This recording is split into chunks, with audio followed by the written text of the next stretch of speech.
মানুষের জীবনে যেমন দুঃখ আনন্দ হঠাৎ করেই আসে, ঠিক তেমনি মৃত্যুও হঠাৎ করেই চলে আসে। নমস্কার বন্ধুরা, আমরা হলাম চ্যানেল গল্পে গল্পে। আমাদের চ্যানেলে সব ধরনের গল্পই শোনানো হয়ে থাকে। চ্যানেলটা ভালো লাগলে সাবস্ক্রাইব করে লাইক এবং শেয়ার করে দেবেন। শুরু করা যাক আজকের গল্পটা। আজকের গল্পটি একটি ভৌতিক গল্প। গল্পের নাম হল রেলওয়ে অফ দি ডেড।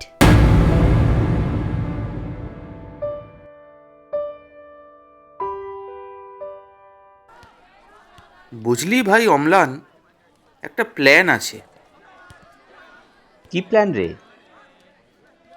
এই ট্রাভেল চ্যানেলটাতে একটু বুস্ট আনতে হবে। তার জন্য একটা অন্যরকম কিছু করতে হবে। আচ্ছা, কি করতে চাইছিস তুই বলতো? আচ্ছা, এই চ্যানেলে যদি আমরা ভৌতিক জায়গার অভিজ্ঞতা ভিডিও আকারে দিই, কেমন হবে বলে তোর মনে হয়? ভৌতিক অভিজ্ঞতা? তা ভৌতিক অভিজ্ঞতাটা কিভাবে অর্জন করবি? আরে তার জন্য তো সেই জায়গাগুলোতে আমাদেরকে যেতে হবে। হ্যাঁ, যাব। এ ভাই শোন শোন শোন ভাই, আমার না এসবে খুব ভয়, বুঝলি? কিসের আবার ভয় ভাই? ভূত বলে আদৌ কিছু হয় না। সবটাই মানুষের মনের কল্পনা। যেটা মানুষ দেখতে চায় সেটাই দেখে। সে তো বুঝলাম, কিন্তু যেতে চাসটা কোথায় সেটা তো বল। অ্যাক্সিডেন্ট হওয়া কোনো ট্রেনের পরিত্যক্ত বগিতে। কি বলছিস রে ভাই? সেখানে যাওয়াটা ঠিক হবে? আর তাছাড়া রেল পুলিশ যদি জানতে পারে? আরে কিচ্ছু হবে না, চল তো। অনেকেই যায়। লাইনের একধারে পরিত্যক্ত অবস্থায় পড়ে আছে, কেই বা খবর রাখে। যাবি কি না বল? শোন ভাই, একটু ভেবে দেখি, বুঝলি? তারপর তোকে জানাবো। গেলে আমরা কালই যাব। সরডিহা স্টেশনে নামবো। সেখান থেকে লাইনের ধার দিয়ে পায়ে হেঁটে চলে যাব। দিনের বেলায় তো? আরে হ্যাঁ রে, সরডিহা পৌঁছাতে খুব বেশি হলে দুপুর 1টা বাজবে। তারপর ওখান থেকে পায়ে হেঁটে 10 মিনিটের পথ। ভিডিওগ্রাফি করবি তুই আর আমি বলবো। ও হ্যাঁ, তোর ক্যামেরাটা নিয়ে আসিস কিন্তু। আচ্ছা শোন, ঠিক আছে, তাহলে আমার কালকে একটা অন্য কাজও আছে। তাহলে সেটা সেরে আমি ওই সরডিয়া স্টেশনে চলে যাব। তাহলে দেখা হচ্ছে আগামীকাল দুপুর ঠিক 1টায় সরডিহা স্টেশনে।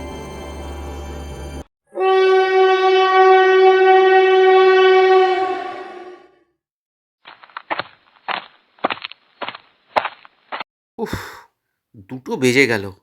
এই অম্লানের দেখি এখনো কোনো পাত্তা নেই। ধুর, ওর উপর ভরসা করেই ভুলটা হয়েছে আমার। ফোনটাও ধরছে না।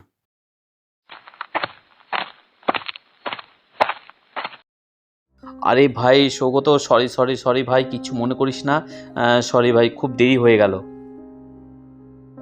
এত দেরি? 1টায় আসার কথা ছিল তোর, 2টো বেজে গেছে। ফিরতেও তো হবে, ফোনটাও ধরছিলিস না। না না ভাই, ফোনটা সাইলেন্ট ছিল, বুঝলি? সরি ভাই, সরি, একদম শুনতে পাইনি। আচ্ছা ঠিক আছে, শোন, আর সময় নষ্ট করে লাভ নেই। চল এবার, চল চল।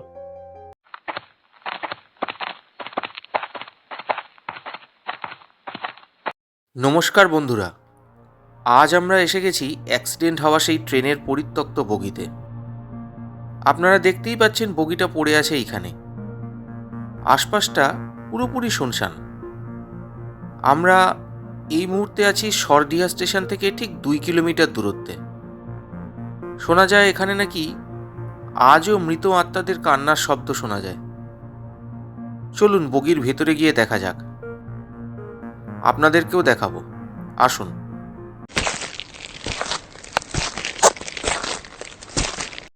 এই সেই বগি, এর মধ্যে এখন আমরা প্রবেশ করে গেছি। বগিটা একদিকে হেলে পড়ে আছে এমনিতেই, যথেষ্ট বিপজ্জনক অবস্থাতেই আছে। আমরা খুব বেশি ভেতরে যেতে পারবো বলে মনে হচ্ছে না। আচ্ছা, আমার সাথে আছে আমার বন্ধু ক্যামেরাম্যান অম্লান। আরে আরে, বগিটা একদিকে হেলে যাচ্ছে। অম্লান, অম্লান! সৌগত আর তার বন্ধু অম্লান হলো ট্র্যাভেল ব্লগার। ইউটিউবে তাদের একটি ট্র্যাভেল চ্যানেল রয়েছে। তবে এই কম্পিটিশনের বাজারে সৌগত আর তার বন্ধু চেয়েছিল চ্যানেলটাতে নতুনত্ব কিছু এনে তাদের দর্শকদের একটা চমক দিতে। আর সেই অনুযায়ী তারা দুজনে বেরিয়ে পড়েছে ঝাড়গ্রাম জেলার অন্তর্গত সরডিহার উদ্দেশ্যে। কয়েক বছর আগেই এই এলাকাতেই একটি ভয়ানক রেল দুর্ঘটনা ঘটার ফলে বেশ কিছু মানুষের প্রাণ যায়। আর সেই পরিত্যক্ত বগিতেই আজ তারা দুজন এসেছে ভূতের খোঁজে। কিন্তু বিপত্তিটা হলো, সেই পরিত্যক্ত বগির ভেতর তাদের প্রবেশ করার পরে ভয়ানক এক শব্দ করে সেই পরিত্যক্ত বগিটি সৌগত আর তার বন্ধু অম্লানকে সমেতই এক পাশ থেকে আরেক পাশে এক প্রকার ঢেঁকির মতো হেলে পড়েছে। আর সেই সাথে সেই বগির ভেতরে থাকা দুই বন্ধু এখন বগির নিচের দিকে গড়িয়ে গিয়ে পড়েছে। উফ, মাথায় কি অসহ্য যন্ত্রণা করছে। উফ, আমি কোথায়? আচ্ছা, আমরা তো এসেছিলাম পরিত্যক্ত বগির ভিডিও করতে। এটা তো সেই বগিই মনে হচ্ছে। এত অন্ধকার কেন?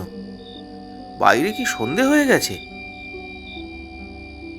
বগিটি হেলে পড়ার দরুন সৌগত এবং তার বন্ধু অম্লান ট্রেনের ভেতরেই নিচের দিকে ছিটকে পড়াতেই মাথায় আঘাত লেগে জ্ঞান হারিয়েছিল। এখন জ্ঞান ফিরতেই সৌগত অনুভব করল বাইরে বেশ অন্ধকার নেমে এসেছে। অম্লান কোথায়? আর ক্যামেরাটা তো এখানেই পড়ে আছে। আমার কি একবার উঠে দাঁড়ানো উচিত? কিন্তু তাতে যদি আবারও বগিটা হেলে পড়ে, কিন্তু উঠে না দাঁড়ালে এখান থেকে বেরোবো কি করে? সৌগত নিজের পকেট থেকে তার মোবাইলটা বের করে দেখল সন্ধে তখন 7টা। কি এত রাত হয়ে গেছে? উফ, মাথাটায় কি অসহ্য ব্যথা করছে। সৌগত এইবার অম্লানকে ধারে কাছে কোথাও খুঁজে না পেয়ে তাকে ফোন করল।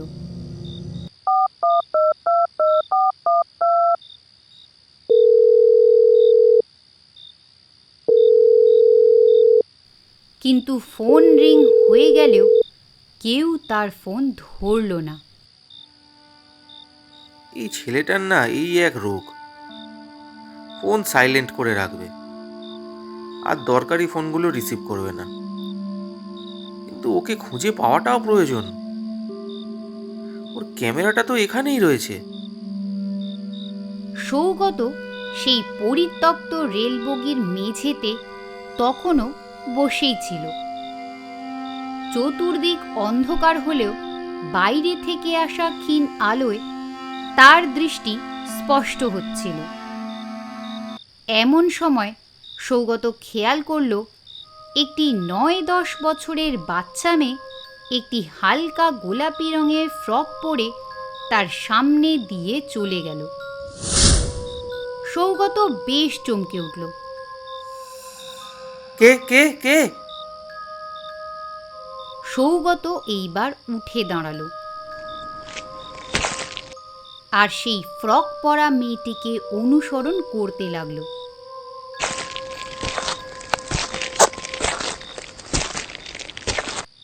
কয়েক পা এগোতেই সৌগত খেয়াল করলো তার পাশে থাকা সেই পরিত্যক্ত বগির একটি সাইড লোয়ার সিটে বসে থাকা একজন দেহাতি মহিলা তার দিকে অপলক দৃষ্টিতে চেয়ে রয়েছে। সেই দৃষ্টি যেন মরা মাছের মতো। সৌগতর বুকের ভেতরটা ছ্যাঁত করে উঠল। এসব কি হচ্ছে? এরা কারা? আর এই বাচ্চা মেয়েটাই বা কে?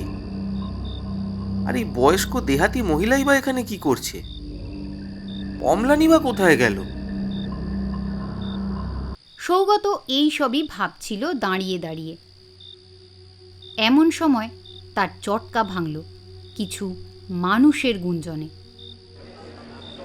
কারা কথা বলছে? বগির সামনের অংশ থেকে শব্দটা আসছে বলে মনে হচ্ছে না। সৌগত কিছুটা এগিয়ে গেল শব্দের উৎস লক্ষ্য করে।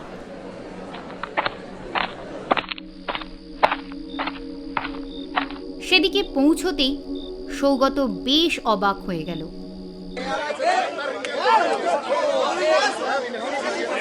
জনাচারেক লোক সে বগির ভেতর নিজে নিজে সিটে বসে তাস খেলছে।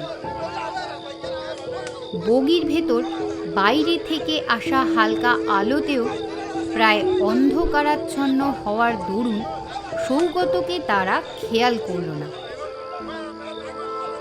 অদ্ভুত ব্যাপার। রাত হলে তার মানে আশপাশের গ্রামগুলো থেকে মানুষজন এই পরিত্যক্ত বগির ভেতর প্রবেশ করে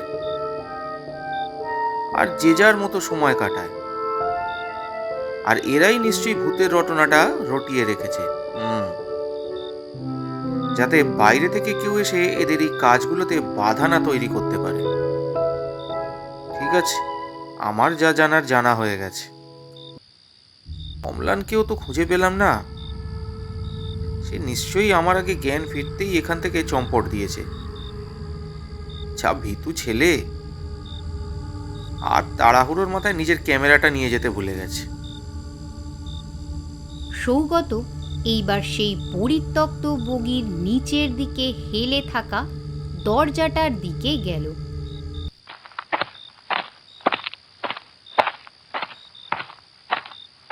আর সেই দরজার ছিটকিনিটা খোলার চেষ্টা করতে থাকলো।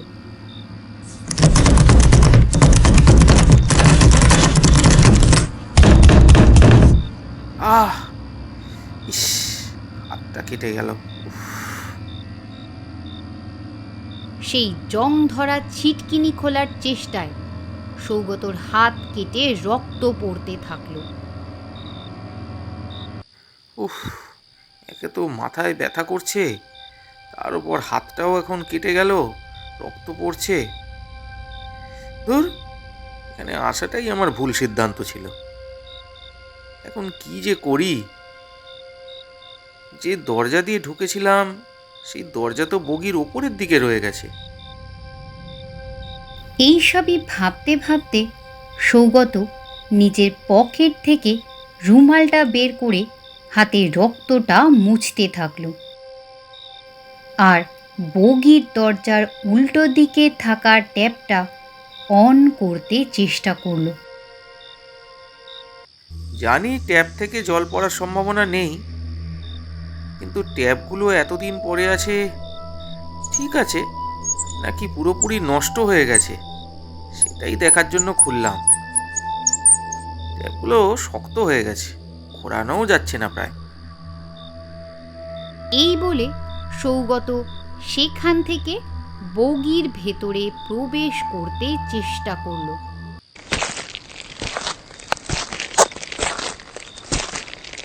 আর এইবার সে থমকে দাঁড়িয়ে পড়ল। একটা অদ্ভুত শব্দ আসছে সেই পেছন দিক থেকে, যেন কল থেকে জল পড়ছে এমন শব্দ। তৎক্ষণাৎ সৌগত পিছন ফিরে তাকালো আর খেয়াল করলো তার পেছনে থাকা ট্যাপ থেকে কালো রঙের কিছু একটা তরল পদার্থ নির্গত হচ্ছে। সেইবার সেই দরজার উল্টো দিকে থাকা ট্যাপটার সামনে এগোতেই আঁতকে উঠল। প্রায় অন্ধকার বগির মধ্যে যেটাকে সে কালো রঙের তরল মনে করেছিল সেটা আসলে রক্ত। মানে ট্রেনের কল দিয়ে রক্ত পড়ছে? এ কি করে সম্ভব? এসব আমি কি দেখছি? এইবার সে সেই ট্যাপের উল্টো দিকে থাকা বগির দেওয়ালে খেয়াল করলো চাপ চাপ রক্তের দাগ, যা অন্ধকারে সেই মুহূর্তে কালো রং বলে মনে হচ্ছিল সৌগতর। সৌগতর বুকের ভেতরটা কেঁপে উঠল। সে তাড়াতাড়ি বগির ভেতরের অংশে ঢুকে এলো, আর ভেতরে ঢুকতেই সে আঁতকে উঠল। তার চোখের সামনে তখন তার একটু আগে দেখা সেই দেহাতি মহিলার মৃত শরীর, যেটা ঝুলছে সেই বগিরই সাইড আপার বার্থ থেকে। এবং সৌগত আরও খেয়াল করল যে সেই দেহাতি মহিলার শরীরের কোমরের নিচের অংশটি শরীর থেকে বিচ্ছিন্ন অবস্থায় সেই সাইড আপার সিট থেকে ঝুলছে। না! সৌগত ভয়ে আর আতঙ্কে তার মুখটা সেদিক থেকে সরাতেই এইবার সে তার পাশের লোয়ার সিটে খেয়াল করল সেই প্রথমে দেখা হালকা গোলাপি জামা পরা সেই ৯-১০ বছরের বাচ্চা মেয়েটিকে, যার মাথা থেকে সেই মুহূর্তে গলগল করে রক্ত ঝরছিল। কিন্তু সেই সাথে মেয়েটির মুখে ছিল এক অপার্থিব হাসি। সৌগত আর নিজেকে স্থির রাখতে না পেরে সে বগির সামনের অংশে এগিয়ে এলো।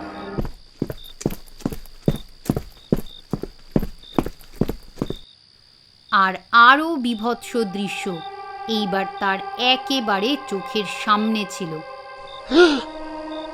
সেই তাস খেলায় মত্ত ৪ জন যুবকের ছিন্ন ভিন্ন মৃতদেহ ছড়িয়ে ছিটিয়ে পড়ে রয়েছে সেই একই জায়গায় যেখানে সৌগত তাদেরকে বসে তাস খেলতে দেখেছিল।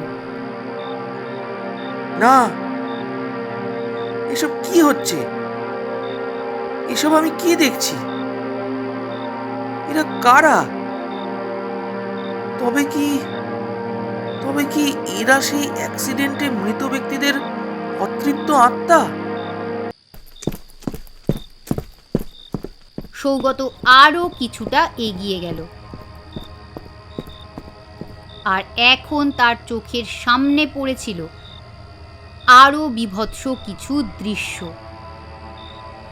সে সামনে তাকিয়ে খেয়াল করল তার চোখের সামনে সেই পরিত্যক্ত বগির মেঝেতে পড়ে রয়েছে পচা গলা দুর্গন্ধময় মাংসপিণ্ড, যেন ভারী কোনো কিছুর ভারে মানুষের শরীরে থেতলে যাওয়া অংশ। সৌগতর মাথা তখন আর কাজ করছিল না। যে করেই হোক আমাকে এখান থেকে পালাতে হবে। হয়তো আমার আগে জ্ঞান ফিরে পেয়ে অম্লান ওই একই সব দৃশ্য দেখে নিজেকে আর ধরে রাখতে পারেনি, আর তাই সে এখান থেকে পালিয়ে গেছে আমায় ফেলে রেখেই। এমন সময় সৌগত সেই বগির মধ্যে নিচের দিকেই একটি আপদকালীন জানালা দেখতে পেল, আর তড়িঘড়ি সেখান থেকে বেরিয়ে বাইরে এলো। উফ, মুক্তি পেলাম। কি সাংঘাতিক সব দৃশ্য দেখছিলাম। আমি এতদিন ভূতে বিশ্বাস করতাম না, তো আজ সত্যিই আমার যে অভিজ্ঞতা হলো তা অবর্ণনীয়। যাই হোক, অম্লানকে যোগাযোগ করা দরকার। তার ক্যামেরাটা আমিও ওই বগির ভেতর থেকে নিয়ে বেরোতে পারিনি। যথেষ্ট দামি ক্যামেরাটা, তাকে এটা জানাতে হবে। এমন সময় সৌগতর ফোনটা বেজে উঠল। সরি ভাই, তোকে সকাল থেকে ফোন করতে পারিনি বুঝলি। আমার ঠাকুমা আজকে সকালে মারা গেছেন, তাই ভীষণভাবে ব্যস্ত ছিলাম ভাই।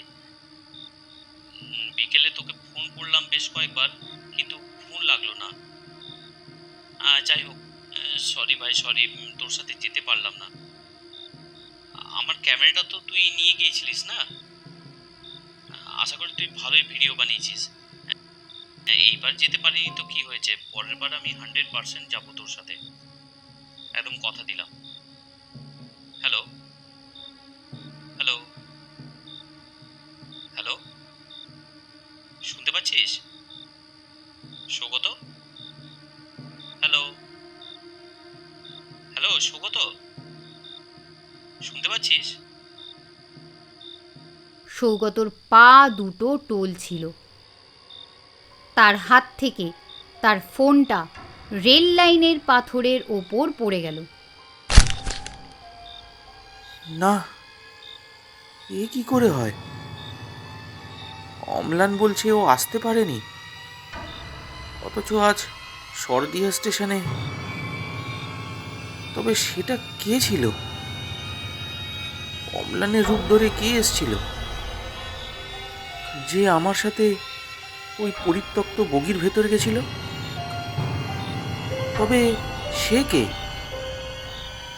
সৌগত এইবার পিছন ফিরে তাকিয়ে সেই পরিত্যক্ত বগিটিকে দেখতে থাকলো। আর এইবার সে সেই দিকে এগোতে থাকলো। এখন সে সেই বগির একদম সামনে এসে দাঁড়ালো। আর যেই আপদকালীন জানালা দিয়ে সে সেই পরিত্যক্ত বগির ভেতর থেকে বাইরে এসেছিল, সেই আপদকালীন জানালা দিয়েই এইবার আবারও সে বগির ভেতরের অংশে উঁকি দিল। আর তার মাথার ভেতরটা প্রবলভাবে ব্যথা করে উঠল। সে দেখল তার শরীরটা সেই পরিত্যক্ত বগির ভেতরে মেঝের ওপর রক্তাক্ত অবস্থায় পড়ে রয়েছে, এবং তার মাথার এ প্রান্ত থেকে ও প্রান্ত খুঁড়ে বেরিয়ে গেছে একটা ধাতব রড। সৌগতর এখন বুঝতে বাকি রইল না যে সে যখন সেই পরিত্যক্ত বগির ভেতর প্রবেশ করেছিল, তখনই সেই বগিটি টাল সামলাতে না পেরে যখন অন্যদিকে হেলে পড়ছিল, তখনই দুর্ঘটনাবশত বগিটির কোনো একটি অংশের ধাতব রড তার মাথার ভেতর ঢুকে গিয়ে A4O4 হয়ে বেরিয়ে যায়। আর তৎক্ষণাৎ সৌগতর মৃত্যু হয়।